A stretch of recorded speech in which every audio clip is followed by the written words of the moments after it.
Greetings, my dear viewer. You're on the channel The Price of Cheating. The channel is for those who appreciate traditional family values and condemn adultery. So be sure to subscribe to the channel. Let's get started. On an autumn Saturday evening, Steve and his wife Sheila, married for 20 years, were enjoying a peaceful rest at home. Fully immersed in watching yet another loss by his team, Sheila, who was quietly flipping through a magazine, suddenly spoke. "Honey, have you ever thought about being with other women?" To which Steve replied, "Of course I have. After all, I'm a man, and the thought crosses my mind constantly, but I would never act on it. Why are you bringing this up?" Before responding, Sheila hesitated. "I just thought since our marriage is so strong, maybe it would be interesting to see what other men are like. After all, you're the only man I've ever been with, and it's been over 20 years. So why bring this up now?" She continued, "There's this man at work, Brad, who seems to be very popular with women. I've been told he's really good in bed, and it seems like he's taken an interest in me. I could never betray your trust, so I wanted to be honest with you first." "I understand. Go ahead. Do whatever you want. Seriously, you don't mind?" "Not at all. I'll take care of the paperwork, and you can begin your open exploration." "Paperwork? What kind exactly?" "Oh, divorce papers, of course. Have you completely lost your mind, thinking I'd let you be with other men? Seriously? You know, honey, you could have responded to my suggestion more kindly. Don't be so primitive, just hear me out. You need to focus here. What good would it do me to think about you being with other guys? For starters, we have 3 kids who need both a mother and a father. In the event of a divorce, you'll be responsible for significant alimony, and it will be difficult for you to see the kids regularly because I'll make things hard for you. Given that I'll likely stay home as the primary caregiver, and since we've been married for over 20 years, you'll have to provide substantial support for a long time. Plus, I'll be entitled to the house, which you'll continue to finance, and meanwhile, I'll be seeing other men. Do you see where I'm going with this? So, are you suggesting an open marriage or exploring intimacy with other men?" "Honey, I'm counting on your loyalty. If you betrayed me, I'd have no choice but to end our marriage immediately. Does that seem reasonable to you? But you had several relationships before we got together, didn't you? I think you mentioned 3 or 5, right?" "That's true, but what does that have to do with anything? I think it would only be fair if I also had relationships with 3 or 5 other men. Then we'd be even, and we could return to how things are now. It's not a bad idea, right? In reality, it would be a terrible outcome, and it's unlikely to happen." With a smug grin, Sheila responded, "You know, honey, maybe you should just go through with the divorce and see how the next 10 years turn out. To be honest, I have to agree with you. There's nothing good about divorce." "Hang on for a second while I go upstairs, grab a gun, and deal with your nonsense," he said in a sharp tone. "I can only imagine how our 3 wonderful kids would cope without you." "Wait, where are you rushing off to?" Without a word, Steve stormed past her and headed upstairs. Soon she heard the sound of him opening the safe, followed by the unmistakable click of a gun being loaded. Panic overtook Sheila, and she ran out the door. That same day, Steve contacted a lawyer and began divorce proceedings.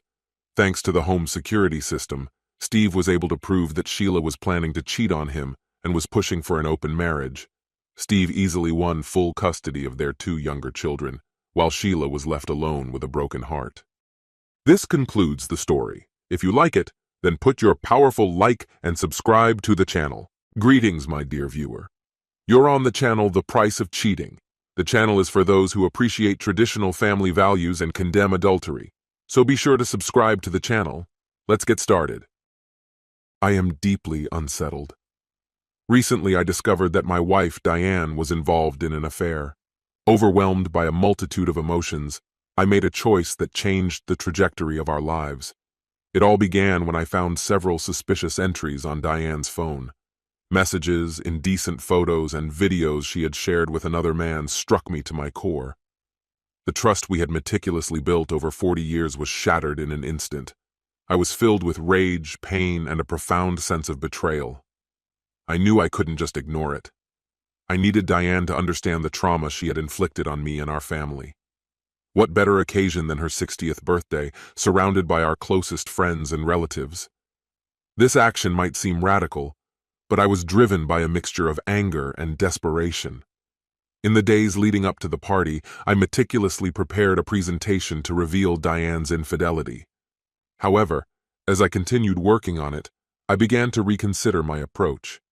Instead of focusing solely on the incriminating evidence, I decided to highlight the beautiful moments we had shared over those 40 years. During the party, I stood up to deliver my speech.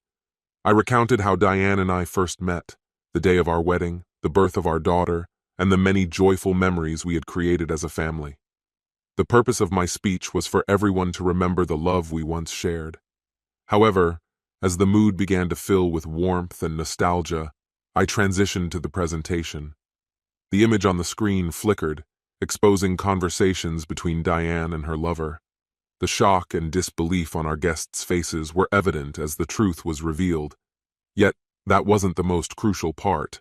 I took a bold step by replacing Diane's original birthday cake with one that featured explicit images of her and her partner.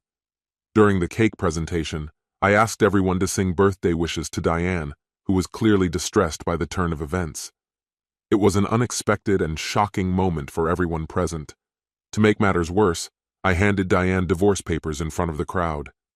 The room fell silent, and tears filled her eyes. This was an incredibly painful experience for her. Following this, Diane's relatives, including her parents, criticized my actions, insisting that I had crossed a line and publicly shamed her. They found my actions unnecessary and cruel. At the same time, I was grateful that my family, including our daughter, supported me. They understood the difficulties I had faced and deemed my actions justified. Now, looking back, I can't help but wonder if there might have been a more compassionate way to handle the situation.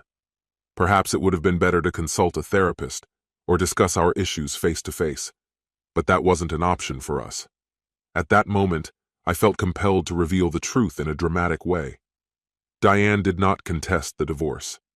Admitting her affair, she surprisingly claimed that my demanding work schedule had driven her to seek comfort elsewhere.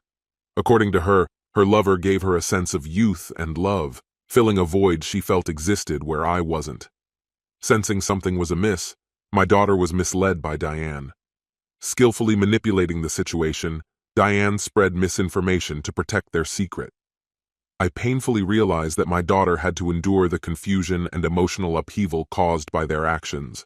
As for the lover, I discovered he had once been my employee, but a crisis had forced me to fire him due to financial difficulties. I never imagined he would re-enter our lives and play a key role in destroying my marriage.